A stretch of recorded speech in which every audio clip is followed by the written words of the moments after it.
সাহাবী, তাবি তারা আল কোরআনের প্রতিটি শব্দ ধরে, ধরে তাফসির করতেন না যেভাবে আমরা এখন দেখতে পাই। এখনকার মুফাসসিররা কি করেন? এখন যদি কাউকে বলা হয় যে তাফসির করা হবে, তাহলে তিনি বুঝতে পারবেন যে একটা আয়াত ধরে আয়াতের শব্দগুলোর অর্থ বলা হবে, বাক্যের অর্থ বলা হবে, সেখান থেকে কি বোঝা গেল সেগুলো বলা হবে ইত্যাদি, ইত্যাদি, ইত্যাদি। সাহাবীরা অথবা তাবিরা সবসময় এভাবে তাফসির করতেন না। কারণ তারা আরব ছিলেন এবং আরবি ভাষা থেকেই আল কোরআন শুনেই মানুষ এর একটা বেসিক অর্থ বুঝে ফেলত। এরপরে বাকি থাকতো কিছু শব্দ যেগুলো ব্যাখ্যার প্রয়োজন। অথবা কিছু আয়াতের মধ্যে সমন্বয় প্রয়োজন। এই কিছু শব্দের ব্যাখ্যা অথবা কিছু শরীয়তের পরিভাষায় ব্যাখ্যা করা প্রয়োজন। এই প্রয়োজন যখন দেখা দিত তখন রাসূলুল্লাহ সাল্লাল্লাহু আলাইহি ওয়াসাল্লাম তিনিও তাফসির করেছেন। সাহাবীরাও করেছেন, তাবি তারা করেছেন। যখনই প্রয়োজন দেখা দিত যে এই শব্দটা সবাই বুঝবে না অথবা এই পরিভাষাটা ব্যাখ্যা করার প্রয়োজন হবে। কাজেই এ থেকে বোঝা গেল যে যখনই কোনো একটা শব্দকে ব্যাখ্যা করা হয়নি, তার মানে আরবি ভাষায় এর বাহ্যিক যেই অর্থ, সেই অর্থেই সেটাকে বুঝতে হবে।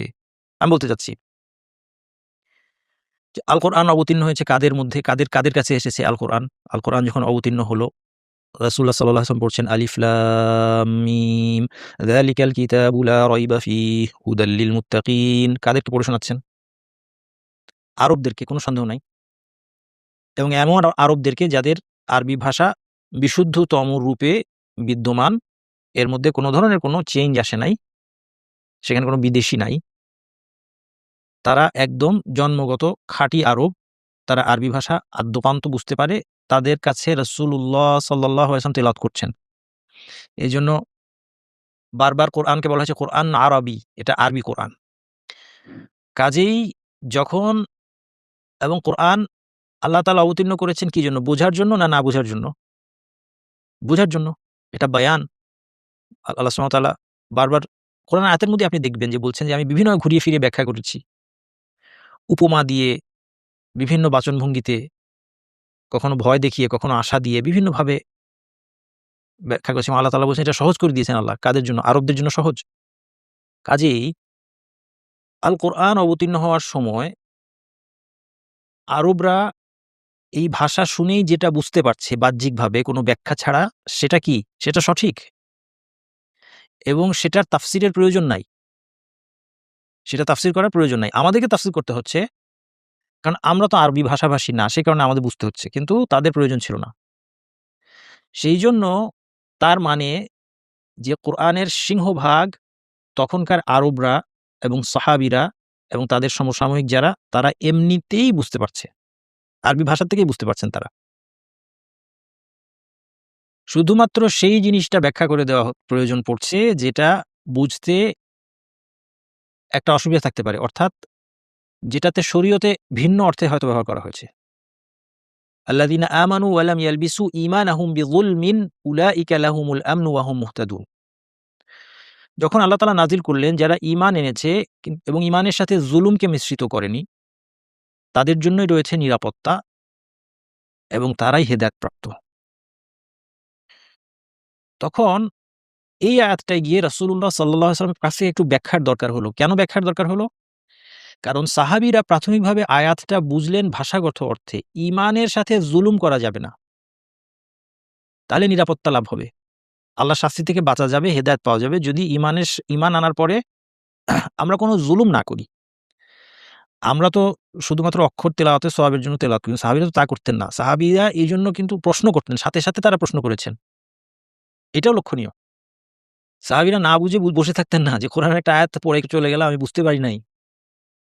না, যেই মাত্র একটা শব্দ তাদের কাছে খটকা লাগলো যে ঈমান আনতে হবে, এরপরে জুলুম করা যাবে না। আর আরবি ভাষায় জুলুম বলতে ছোট বড় সমস্ত অন্যায়কে বোঝায়।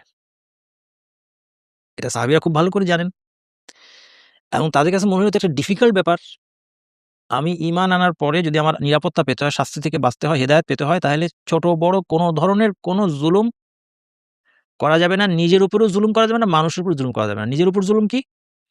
সমস্ত পাপ কাজই নিজের উপর জুলুম করা। পাপের দ্বারা একজন ব্যক্তি শাস্তির যোগ্য হয়। আর মানুষের উপর জুলুম কি? এটা আমরা সবাই জানি। তো মানুষ মাত্রই নিজের উপর জুলুম করে, অন্যের উপরেও কিছু না কিছু জুলুম সে যতই সতর্ক হোক হয়ে যায়। তাহলে কি আমাদের নিরাপত্তা নাই? সাহাবীরা এটা চেপে বসে থাকলেন না, প্রশ্ন করলেন। প্রতি হরফে ১০ নেকির আশায় বসে না থেকে তারা এর অর্থ জানতে উদগ্রীব হলেন, কারণ তারা এটা বাস্তবায়ন করবেন। মানে আমরা এই অর্থ জানতে এত আগ্রহী না, কারণ কি? কারণ আমার তো বাস্তবায়ন করার দরকার নাই। আমরা আগেই ধরে নিয়েছি যে এটা বাস্তবায়ন করার জন্য না। এটা শুধু বরকত।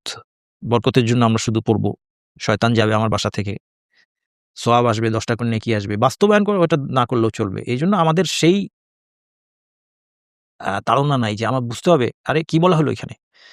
কিন্তু সাহাবীরা সাথে, সাথে যে জিনিস নিয়ে চিন্তিত হয়ে পড়লেন সেটা হলো যে, এটা তো সাংঘাতিক আয়াত। আমি এটা কিভাবে বাস্তবায়ন করব? ঈমান আনার পর আমার দ্বারা কোনো জুলুম হবে না। এটা তো আমার পক্ষে কঠিন একটা বিষয়।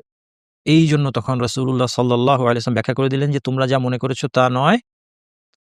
আরেকটা আয়াত দিয়ে তিনি ব্যাখ্যা করে দিলেন। রাসূল সাল্লাল্লাহু আলাইহি ওয়াসাল্লাম যে দেখো লোকমান আলাইহিস সালাম কি বলছেন? ইয়া বুনাইয়া লা তুশরিক বিল্লাহ।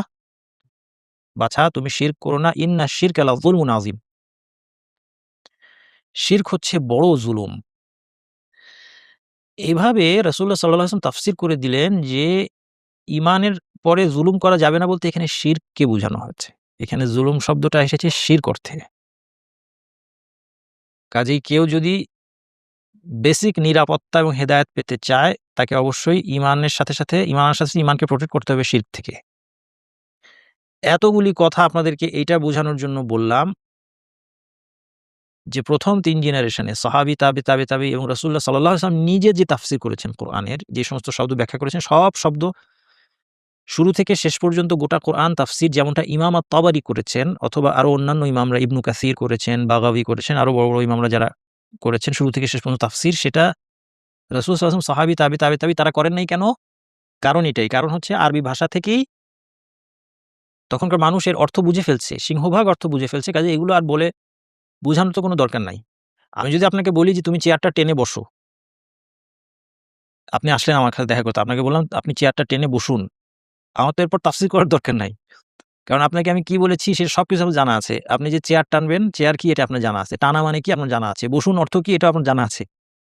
তাহলে আপনি কি আমাকে বলবেন যে আমাকে একটু বুঝিয়ে দিন, তাফসীর করে দিন। এখন যদি আমি বুঝাইতে যাই আপনাকে, চেয়ারের সংজ্ঞা দিতে যাই, আর বসা মানে কি আমি যদি বলতে চাই সংজ্ঞা দিয়ে, তাহলে আরো বিষয়টা জটিল হয়ে যাবে। অনর্থক তখন যেটা স্পষ্ট ছিল এটা অস্পষ্ট হয়ে যাবে। এজন্য এটা নিয়ে প্রশ্ন করার কোনো অর্থই হয় না। এটা তাফসীর করারও কোনো অর্থ হয় না। তাইলে এখানে ২ পক্ষ। একজন হচ্ছে মুখাতিব, যিনি বক্তব্য দিচ্ছেন। আরেক পক্ষ হচ্ছে মুখাতাব, যাকে বক্তব্য দেওয়া হচ্ছে। এখানে বক্তব্য দিচ্ছেন আল্লাহ এবং যাদের উদ্দেশ্যে দেওয়া হচ্ছে তারা এই ভাষা জানে। তাহলে সবকিছু আবার ব্যাখ্যা করে, করে সংজ্ঞা দেওয়ার দরকার নাই। শুধুমাত্র সেটার সংজ্ঞাই দেওয়ার দরকার যেটা নতুন কিছু বা যেটাতে ভাষার অর্থের সাথে নতুন কোনো অর্থ এড হয়েছে বা কোনো একটা বিশেষ অর্থ বোঝানো হয়েছে, যেমন জুলুম শব্দটা এই আয়াতে যেটা বললাম। সেইজন্য রাসূলুল্লাহ সাল্লাল্লাহু আলাইহি ওয়াসাল্লাম, সাহাবী, তাবেঈ তাদের থেকে এরকম আদ্যোপান্ত শুরু থেকে শেষ পর্যন্ত তাফসীর যেভাবে আমরা পড়ি বা পড়তে চাই সেটা পাওয়া যায় না। সেটা এসে ১ম যেই সবচেয়ে কমপ্লিট গ্রন্থটা আমরা পাই এই ধরনের তাফসীরের মোটামুটি সেটা হচ্ছে ইমাম আত-তাবারির তাফসীর, যেখানে তিনি অনেক কিছুই ব্যাখ্যা করেছেন।